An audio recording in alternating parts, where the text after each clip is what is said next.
José Beltrán, bienvenido, y también como anfitrión, como senador de la República, el senador Héctor Larios Córdoba, presidente de la Comisión de Comercio y Fomento Industrial. Senador, bienvenido, muchas gracias.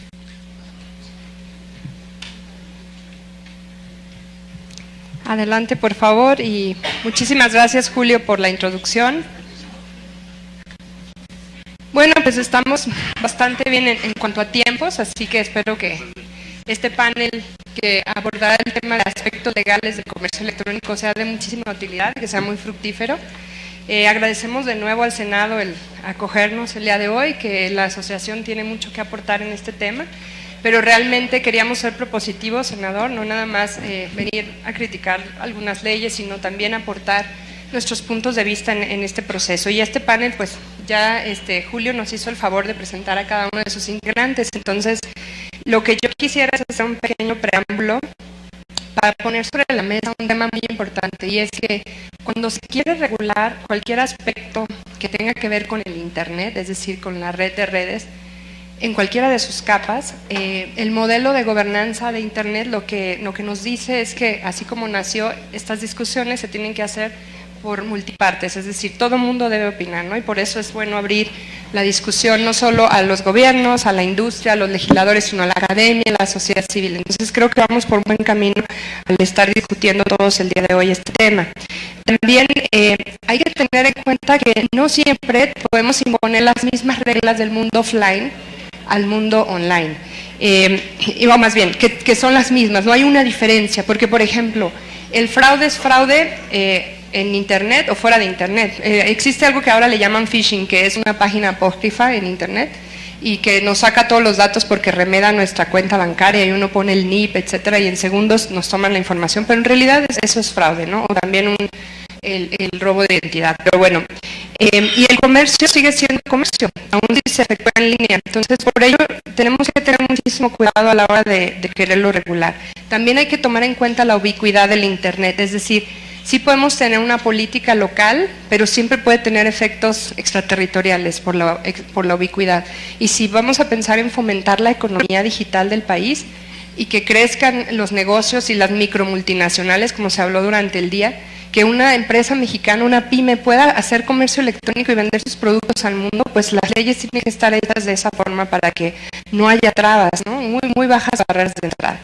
Y bueno, justo aquí en el Senado se discute una iniciativa de reformas a diversas disposiciones de la Ley Federal de Protección al Consumidor y fueron presentadas por diversos senadores de varios partidos políticos. Entonces, lo que nosotros quisiéramos es simplemente, para empezar la discusión y como para abrir boca, pues que en este capítulo de comercio electrónico que está inserto en la ley del consumidor, no se impongan restricciones innecesarias al libre flujo de datos, que no se impongan obligaciones, por ejemplo, de que los servidores estén ubicados necesariamente en el país.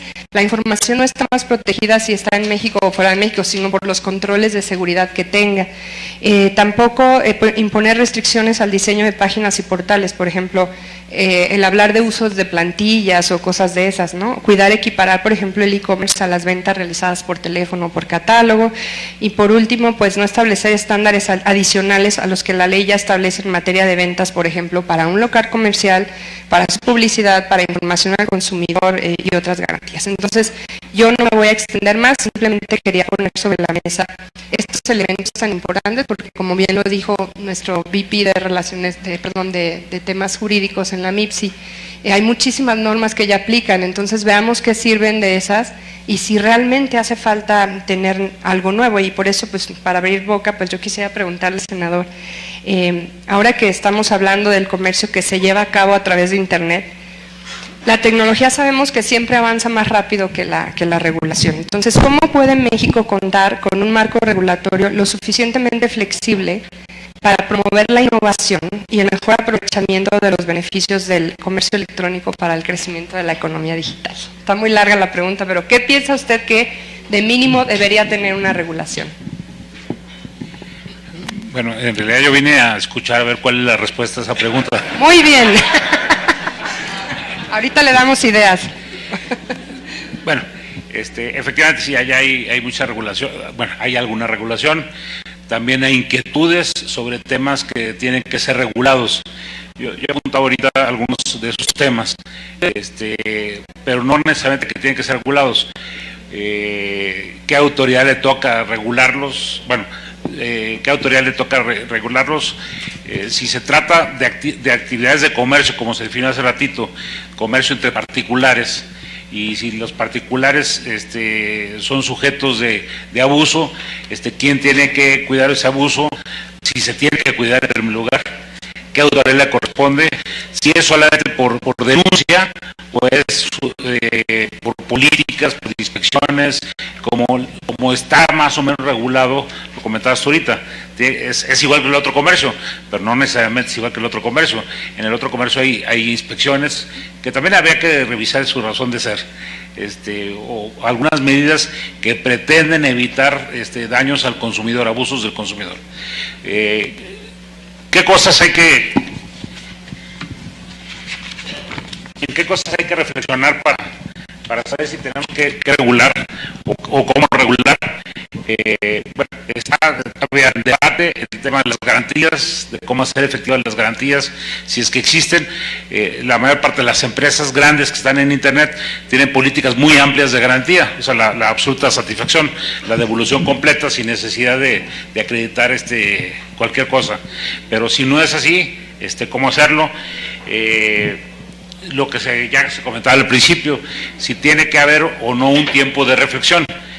Otra vez vuelvo a lo mismo, varias compañías permiten que en un lapso de tiempo tú puedas hacer la devolución del producto,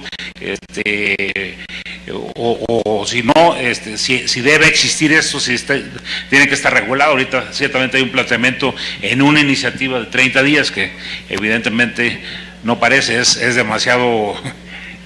sería totalmente contraproducente por inventarios, por muchísimas cosas. Hay un tema que le preocupa a los consumidores hoy día de mucha fiscalización, que es la facturación. Hay muchos servicios que se comercian en Internet, particularmente servicios, pero también productos, y que la factura nunca aparece.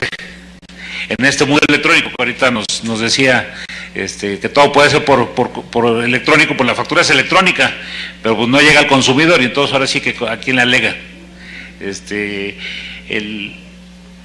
La cancelación de servicios es un tema que sí preocupa. En la mañana yo te hacía el comentario de algún periódico muy importante aquí del país. Tú te suscribes por Internet y no hay manera de cancelar. Literalmente no hay manera de cancelar. Mes con mes te van a hacer tu cargo, y cancela la tarjeta a ver qué haces. Pero en muchos servicios de este tipo, la cancelación tendría que encontrarse. Bueno, ya hay mucha autocertificación de métodos de seguridad pago. No hay una regulación muy clara, y no estoy seguro si debe haberla o no, de tiempos de entrega. Hay promesas de tiempo de entrega que no necesariamente se cumplen, incluso por empresas importantes. Bueno, ya se dijo aquí, si debe de existir un responsable nacional en las compañías que pueden estar situadas en cualquier parte del mundo, a quién se le hace responsable, si tiene que tener un domicilio, a quién se hace responsable en caso de algún fraude. Los temas de uso de datos personales, de protección de datos personales, no queda perfectamente claro. Y hay temas que tienen que ver con cuestiones internacionales, fundamentalmente los nuevos métodos de pago, ¿sí? Y los temas de dónde están domiciliados los juegos y apuestas, etcétera, etcétera. Entonces hay como varios temas a reflexionar. Si tiene que haber regulación, ¿qué regulación tiene que haber? ¿Qué autoridad tiene que atender esa regulación? ¿Y qué tipo de atención tiene que darla? ¿Por caso específico ante denuncia o tiene que atender de manera preventiva? Excelente, yo creo que sí ha puesto sobre la mesa una serie de factores a tomar en cuenta, y por eso me permite pasarle la voz a Carlos Ponce, que es el subprocurador de Telecomunicaciones de la Profeco.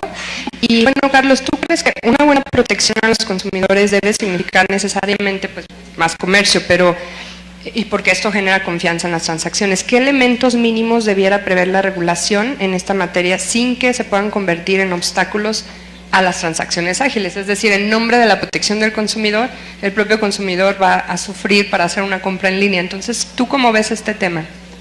Muchas gracias, Lina. Pues en primer lugar, transmitir un saludo al senador Pozos Lanz por la invitación que se ha hecho al Profeco.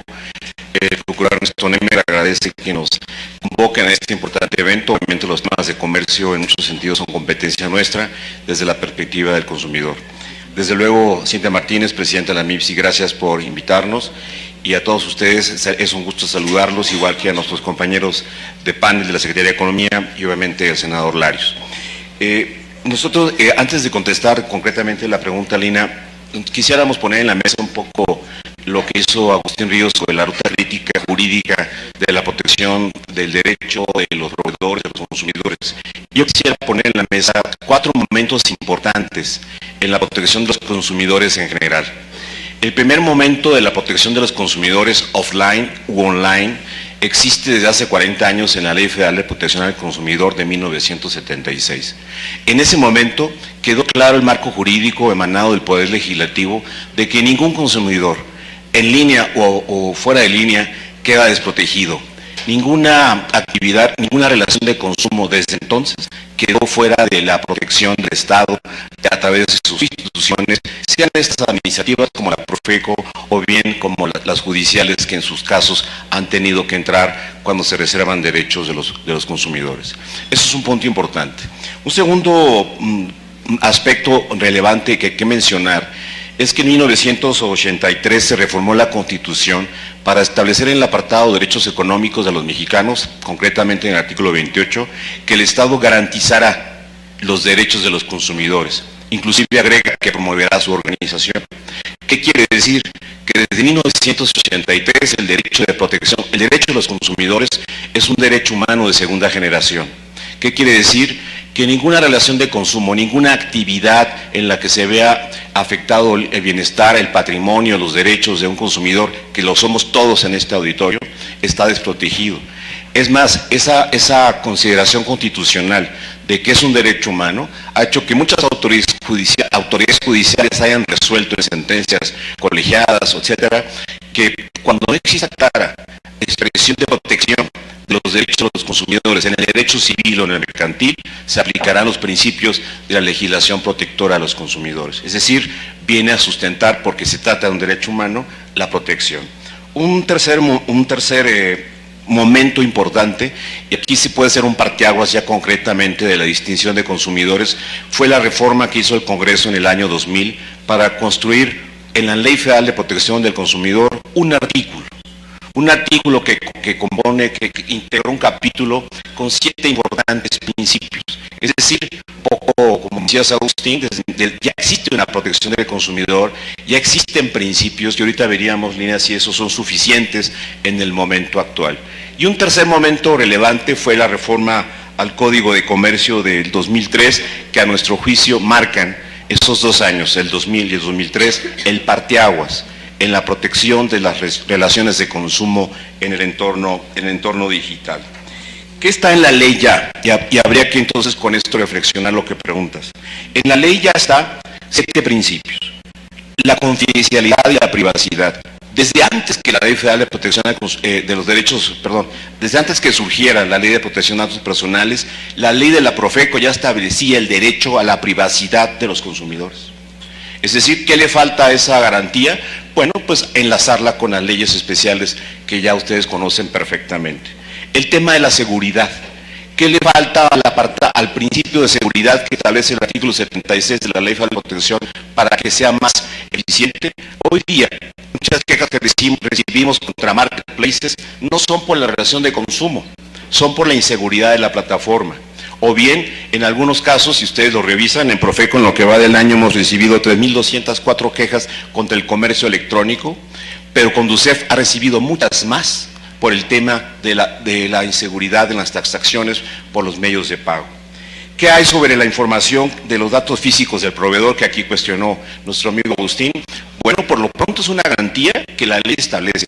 Quien haga comercio electrónico por el momento debe dar los datos físicos para tener nosotros certeza, un poco lo que aquí se menciona, de que quien nos vende en línea tiene una cara, un rostro, un domicilio, una casa al que lo vamos a ir a buscar, ustedes como consumidores o nosotros como Profeco o una autoridad judicial.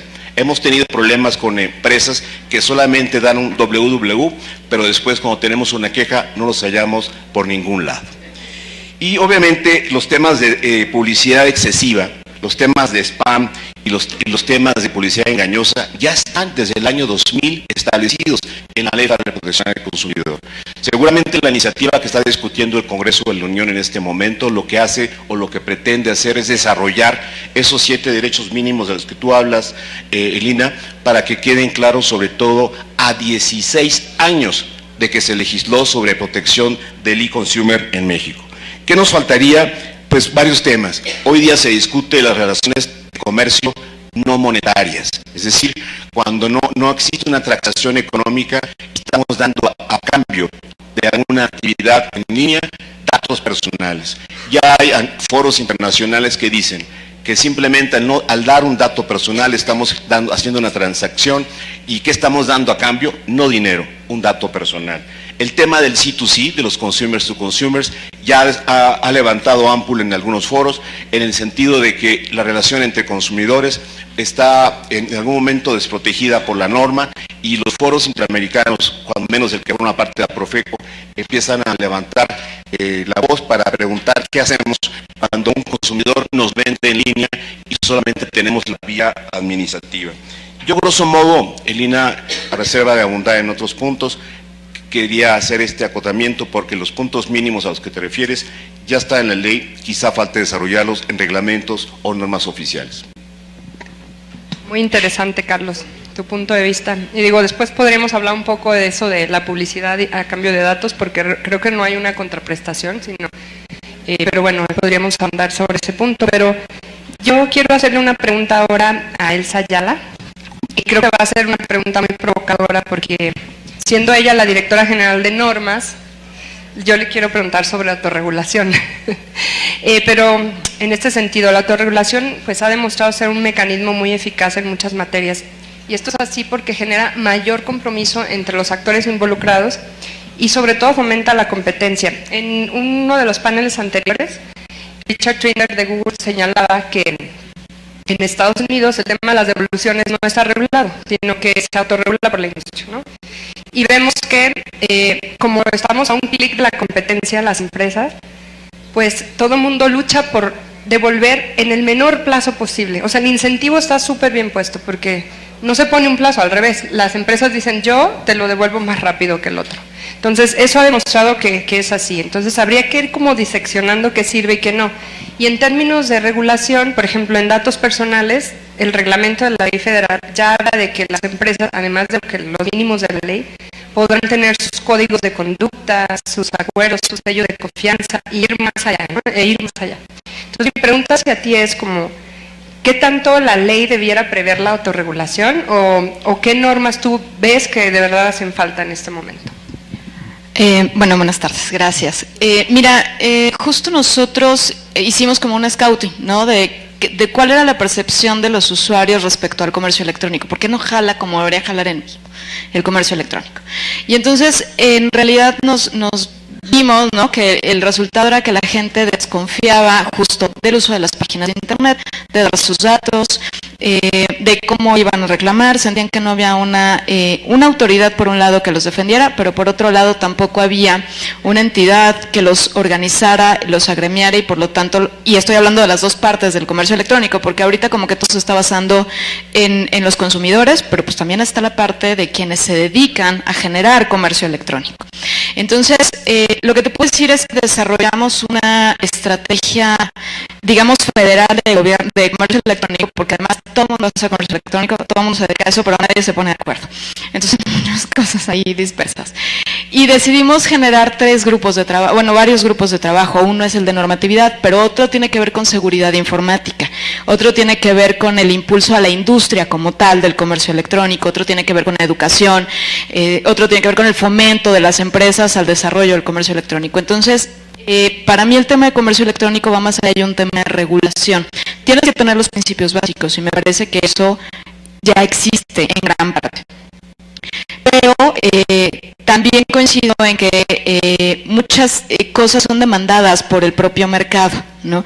Entonces, tenemos herramientas que no necesariamente son leyes, sino que son, por ejemplo, normas mexicanas que son voluntarias, en las que tú puedes establecer ciertos principios y criterios y tú como empresa decides si los adoptas o no. En el momento que los adoptas se vuelven obligatorios, ¿no? En el momento que tú dices que cumples un NMX, pues ya te fregaste porque tienes que cumplir con el NMX, ¿no? Pero al final eso le da certeza al consumidor y eso es un tema de competencia. Entonces, si lo que quieres es atrapar al mercado, pues cumples con la autorregulación. Entonces, la verdad es que nosotros vemos desde este lado que el tema de comercio electrónico es mucho más que normativo, es toda una estrategia global, ¿no? De impulso, de educación, porque también la gente es un tema, y lo decías hace ratito, ¿no? Es un tema de desconfianza del uso porque la gente no está acostumbrada muchas veces a transaccionar en Internet, ¿no? Y en realidad, por ejemplo, decíamos, el uso de la banca en Internet. Pues muchísimos lo usamos y nunca jamás hemos tenido ningún problema. Y hay gente que dice, no, es como el diablo, yo no lo uso, ¿no? O cómo generar mi firma electrónica, y ya hablaban ampliamente de la firma electrónica y de lo que queremos hacer con la firma electrónica. ¿Cómo voy a usar la firma electrónica? Yo tengo que tener, y te lo pongo tan claro como cuando hablas con un funcionario y le dices, tienes que hacer un trámite con tu firma electrónica, te dicen, no, pero esta es mía, a mí dame una de servidor.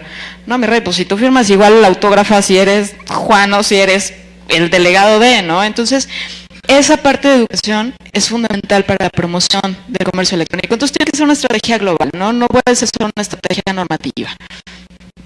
Acuerdísimo, y de hecho hay que recordar que, por ejemplo, el tema de protección de datos es vital para generar confianza, ¿no? en la gente, y que ya existe este mecanismo, por ejemplo, de los sellos de confianza. AMIPSI lo da a sus socios para que se garantice, por ejemplo, la existencia física del establecimiento, que tengan un aviso de privacidad, una serie de cosas, ¿no? Pero curiosamente, en los análisis que hacemos en AMIPSI sobre eso, resulta que la gente está más preocupada porque no le llegó el pantalón por correo que por el manejo de sus datos. No existe todavía una cultura ahí, ¿no?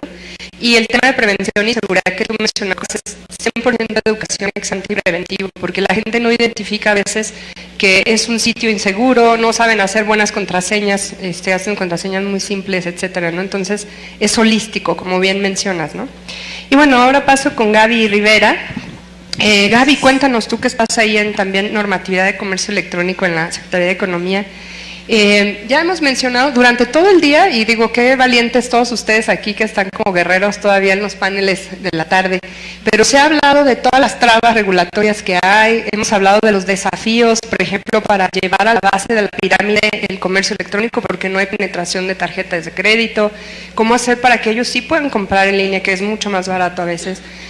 Entonces yo quisiera saber, ustedes que revisan modelos de derecho comparados, ¿a qué modelos exitosos, qué buenas prácticas han visto que México pudiera adoptar, tanto en el ámbito regulatorio como en el de una política pública, ¿no? Adelante. Hola, gracias, buenas tardes. Sí, efectivamente, justo a través de la Subsecretaría de Industria y Comercio, nos tocó organizar, como algunos de ustedes ya saben, la Ministeria de Economía Digital. La Ministeria de Economía Digital se considera una buena práctica a nivel internacional, porque es el diálogo entre diversos países, diversas entidades. Estuvieron presentes en esta ocasión 41 países, representantes de 41 países en el diálogo, en las mesas. Fueron 8 paneles. Uno de ellos es justo confianza en la economía digital. ¿Por qué confianza en la economía digital?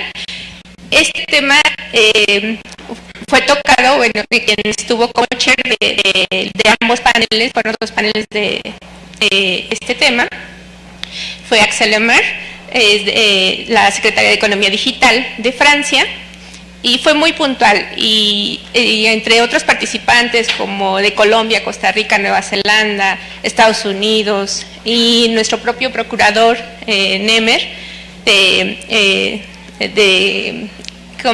protección al consumidor, efectivamente destacaron lo siguiente. Lo primero, que creo que ya en otros paneles lo han tocado, es esta interconexión entre consumidores y entre empresas, ¿no? Cada vez más crecientes a través del comercio electrónico. El otro punto que destacaron es la necesidad de brindar seguridad y privacidad a los datos. Es sumamente relevante para todos los actores, no solo de México, sino a nivel internacional. y que justo México en este tema de protección de datos personales pues lleva a la delantera también al estar involucrado en el tema de APEC, ¿no? Tenemos en APEC el Cross Border Privacy Rules, que es para proteger transacciones transfronterizas, y justo también fue parte de lo que se tocó en este panel. Y por último, estas políticas públicas obviamente están encaminadas a fortalecer la confianza y la seguridad. Básicamente se destacó la actualización de las recomendaciones de la OCDE a la protección del consumidor. Básicamente estas nuevas recomendaciones pues se difundieron porque ya sobrepasan las nuevas tendencias tecnológicas, ¿no? Ya no es solamente un comercio electrónico, como decían, a través de plataformas y entre un consumidor y otro, no, es a través de consumidores, de empresas entre empresas, etcétera, etcétera. Y en base a eso se hacen estas recomendaciones, y estas recomendaciones están vinculadas con la protección y la privacidad de datos. Otras de las, digamos, políticas públicas que lleva a cabo la Subsecretaría de Industria y Comercio y proyectos que ha trabajado en colaboración con AMIPSI han sido justo brindar certeza jurídica. Fue alguno de nuestros estudios que están disponibles en la página de ProSoft. Otro de los proyectos sumamente importantes fue la armonización legislativa. Ahí pues, se pudo detectar que efectivamente los estados tienen diferentes normativas, entonces ese estudio también es muy importante, también puede consultarlo en dicha página. Y algunos otros estudios respecto a comercio electrónico. Justo un poco retomando lo que comentaba Elsa Ayala, trabajamos de la mano con Presidencia y con otras entidades como la Secretaría de Hacienda, como la propia Profeco, Conducef, etcétera, para impulsar no solamente estos temas, sino también los temas de educación. Actualmente, derivado justo de este grupo de trabajo, actualmente en Conducef ustedes ya pueden encontrar algunos avisos de qué hacer en el caso de sus transacciones electrónicas, en el caso de sistemas de pagos, ¿no? Realmente los lleva de la mano, es muy digerible este portal de Conducef. Y por el otro lado, también Profeco tiene disponible en su portal de educación todo lo que se debe hacer a través de comercio electrónico, lo que podemos y no podemos hacer. Y el último comentario es básicamente por parte también de la Subsecretaría de Industria y Comercio, pues que nos está interesando mucho la parte de la industria 4.0. Y en la industria 4.0 lo que estamos haciendo es impulsar el desarrollo de plataformas tecnológicas para que de esta forma se pueda potencializar el comercio electrónico. No, pues muy detallada tu respuesta. Y creo que has tocado varios puntos relevantes. Cuando el senador Larios hablaba de quién es la autoridad o cuál es la autoridad, creo que son múltiples, ¿no? Por ejemplo, en el tema de datos, el INAI, que ya es un órgano constitucional autónomo, pues es el que tiene que velar porque se esté cumpliendo con los avisos de privacidad, con que el tratamiento sea seguro, el tratamiento de datos personales, incluidos los financieros, que tienen que ver con la transacción del método de pago. Y bueno, obvio, la ley mexicana aplica solo a las empresas que están basadas en México, pero por eso los tratados internacionales son relevantes. En APEC, tú mencionaste el Cross Border Privacy Rule System, que es este conjunto de reglas transfronterizas en materia de privacidad, en donde México, Japón y Estados Unidos ya empezaron a formar parte de lo que será en un futuro la certificación de empresas seguras para el flujo de datos, porque eso es tan rápido, la innovación, y de verdad la espiral de innovación es imparable, y en unos años vamos a poder comprar un corazón o un hígado o un riñón que se va a imprimir en 3D, a lo mejor en Stanford, y nuestro dato de salud va a tener que viajar para que ese corazón venga con mi masa corporal y con lo que yo requiero. Entonces México no puede pensar que va a poner trabas para que eso ocurra, pero el dato debe viajar encriptado, protegido, seguro, pero el comercio pues tendrá que seguir y realmente es dinámico, muy dinámico. Yo creo que la economía mexicana por donde puede crecer es por el comercio electrónico. Las cifras que se dieron durante el día son impactantes, o sea, la penetración es todavía muy pequeña, pero la oportunidad es enorme. ¿Por qué? Porque vienen los nuevos conectados, porque no es un problema de accesibilidad a Internet. Se está conectando más gente hasta en los pueblitos, pero no tenemos a lo mejor todos los elementos, ¿no? Y las trabas están ahí. A lo mejor una buena regulación tendría que prever la mejor forma de un método de pago, la mejor forma de cómo sí, ¿no? Cómo verlo. Y bueno, yo, como nos quedan 20 minutos, quisiera abrir a preguntas al público, porque si dejamos muy poco tiempo para esto. Entonces, abro el foro, si alguien tiene una pregunta que hacer. Mientras tanto, si ustedes quieren añadir algo en lo que las personas se animan. Con mucho gusto. Y bueno, quería añadir nada más respecto a la discusión del TPP o de otros tratados. También hay un capítulo de e-commerce. El TPP fue cuidadoso en cuanto a si va a crear este mercado en Asia-Pacífico, también que no se establezcan medidas que se conviertan en barreras encubiertas al e-commerce, ¿no? Entonces trae elementos muy interesantes.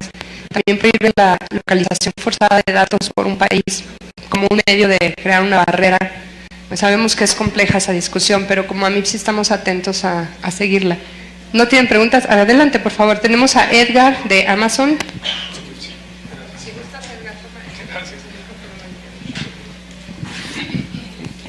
Gracias, senador, su procurador, bueno, todos los panelistas, muchas gracias. Ya lo comentó Lina y creo que ese es un punto central que hemos aprendido de la experiencia internacional, algunas de nuestras compañías. El tema de la regulación que va siempre más atrás de los avances tecnológicos y de la innovación. La experiencia de Estados Unidos es muy claro, cierta libertad, la competencia, la autorregulación, y esto genera un ecosistema de innovación muy claro y por eso nos llevan a alguna delantera.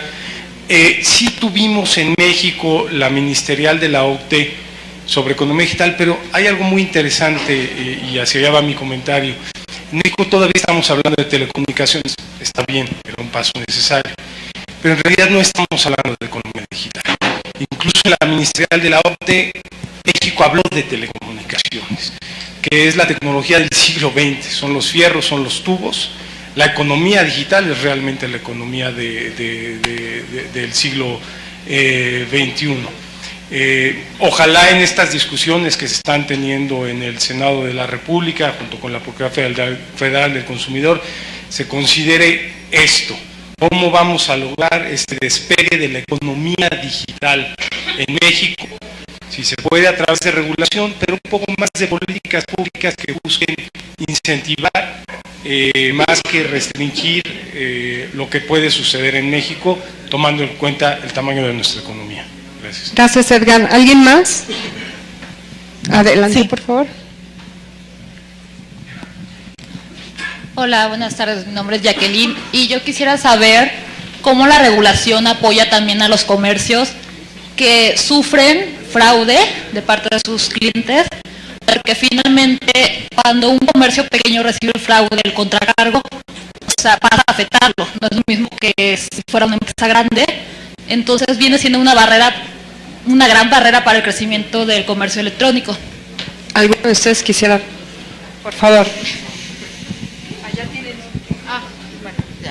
Gracias. Mira, justo cuando hablaba yo de los diferentes grupos de trabajo, el que tiene que ver con normativa, y por ejemplo, identificamos ese tema, ¿no? Muchos pymes se quejaron de que efectivamente pues era sumamente costoso entrarle al comercio electrónico por estos riesgos. Y entonces, hay por ejemplo una circular de Banxico que trae ahí el tema de los contracargos y una regulación que no necesariamente facilita el tema de los contracargos, sino al contrario.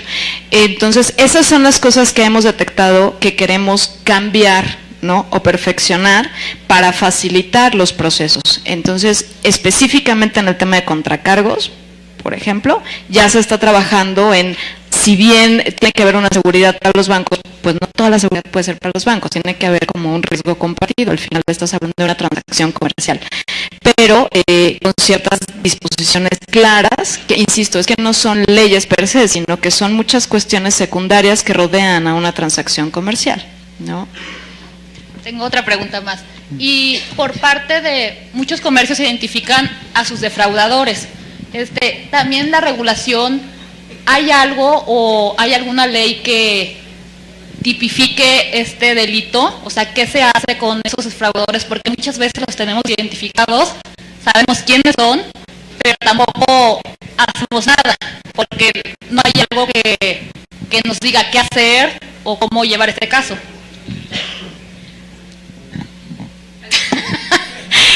Bueno, básicamente hay varias maneras de autenticar quién está participando en una transacción comercial. Y, por ejemplo, para nosotros ahí es fundamental el uso de la firma electrónica, ¿no? También, pues las tipificaciones ya están y, como se decía, es igual en papel o en electrónico. Al final, el tipo penal es el mismo. Simplemente lo que tenemos que hacer es generarles certeza a los jueces de que se alleguen de especialistas en temas tecnológicos para poder hacer un dictamen, una pericial, ¿no? Y poder llevar a cabo los juicios que ya están tipificados. Entonces, específicamente nosotros tenemos la atribución de generar un padrón justo de peritos en materia tecnológica para asesorar y apoyar a los jueces, ¿no? En este sentido. Entonces, sí hay alguna estrategia, aunque no está específicamente el tipo como lo señala, sino es un tipo general. Gracias. Oigan, desafortunadamente se nos terminó el tiempo, se fue volando, está terrible. Le pido una disculpa a la persona. Tienes, ahorita en el pasillo, con mucho gusto te podrías acercar para hacerla. Creo que los panelistas lo entenderían. Me están pidiendo que cerramos el panel, pero no sé, Carlos, si quieres agregar algo para cerrar, y el senador, y nos vamos. Muchas gracias. Decirles que a mí me suele ocurrir cuando me voy a deshacer de un gadget o de un celular, me doy cuenta que no sé ni el 10% de sus funciones. Suele ocurrir cuando revisamos la ley. Cuando veo aquí el tema de autorregulación en el e-commerce, yo encuentro que desde el año 2000, hace 16 años, yo creo que todavía no nacía Mercado Libre, ¿no? Y que la ley ya dice, la ley de Profeco, dice que nosotros en la Profeco podemos crear junto con la Secretaría de Economía códigos de ética para proveedores que incorporen los principios previstos de la ley, o sea, adaptados al e-commerce, que celebren con consumidores a través de comercio electrónico. Es decir, la ley desde hace 16 años establece que existe autorregulación para el comercio electrónico. La herramienta está ahí, hay que utilizarla. Igual los 7 principios de los que hablé hace un momento están escritos, repito, desde antes que surgieran muchas de las empresas que integran la MIPSI. Y por eso nos da gusto que la Asociación Mexicana de Internet haya recogido la propuesta nuestra de que ese código de ética se desarrolle junto con la industria para que lo promovamos la Secretaría de Economía y nosotros. Puede ser un gran paso, no que sustituya la ley, pero sí puede la industria, no sé si el senador coincida con nosotros, de que puede ser un elemento valioso para que el comercio crezca rápidamente, aceleradamente, como la Secretaría de Economía o la Profeco, todos ustedes queremos. Los invitamos a que cuenten con esa asesoría. Recuerden que la Profeco es defensora del consumidor, no enemiga de las empresas, y una obligación nuestra es asesorar a las empresas de cómo tener debido compliance con sus clientes. Tenemos copy advice, tenemos asesorías de publicidad. Si van a lanzar una publicidad para que no sea engañosa, les decimos cómo no va a ser engañosa. Estamos para eso, no solamente para estar poniendo multas a los proveedores. Cuenten con toda nuestra asesoría para esos casos de emprendedores o grandes empresas para que se adapten a lo que ya está escrito, y obviamente en la discusión ha estado presente la Profeco para este nuevo marco legal. Bueno, me parece que la reflexión que está que está en toda la industria del comercio electrónico es caminemos a un espacio de más autorregulación, más sellos de confianza, más autos o empresas independientes certificadoras que den confianza y que permitan que sea lo más libre posible el comercio, que crezca. En el crecimiento va a haber competencia, y la competencia lo que va a buscar es distinguirse por su calidad. Pero también tenemos que encontrar los mecanismos para que las empresas se protejan de los que no son empresarios, de los truanes, de los que forman una página temporal y bueno, no extorsionan, sino que defraudan al consumidor. O sea, la propia industria tiene que generar los mecanismos para que se distinga, o el consumidor sepa el riesgo que corre entrando a una página para comprar un vestido, que a lo mejor no le van a cargar el costo y no le va a llegar nunca el vestido, en fin. Entonces, creo que hay que encontrar esos. Bueno, me queda clarísimo que es a donde se quiere caminar por parte de la industria. También a veces la autoridad quisiera tener más facilidad para proteger al consumidor, más cercanía, que tenga un domicilio. Entonces, lo que nosotros debemos buscar es el equilibrio, que fomente el comercio electrónico, que también redunda en beneficio del consumidor. Finalmente tiene menos costos la cadena de comercialización y puede vender a precios más baratos, pero que tampoco lo deje desprotegido al consumidor totalmente. Yo quisiera cerrar la mesa en un minuto diciendo que nos llevamos un compromiso, y a ver qué les parece, voy a lanzar esto. Que trabajemos con Elsa y con Gaby en la Secretaría de Economía en estos grupos de trabajo de seguridad, impulso a la industria, educación, el tema de contracargos, con Lorenta Martínez también de Banco de México para ver el tema de cómo llevar servicios financieros a la base de la pirámide, etcétera. Y a partir de ahí, senador, darles también a ustedes como un mapeo de donde vemos que hay cosas que faltan en la regulación. ¿Le parece la propuesta? Este es un compromiso que me atrevo a hacer porque nuestra presidenta nos da esta confianza a los vicepresidentes de AMIPSI. Y si quieren, pues trabajamos en ese sentido para tener una propuesta más concreta. Muchísimas gracias a todos por su atención y gracias a los panelistas de lujo que nos acompañaron.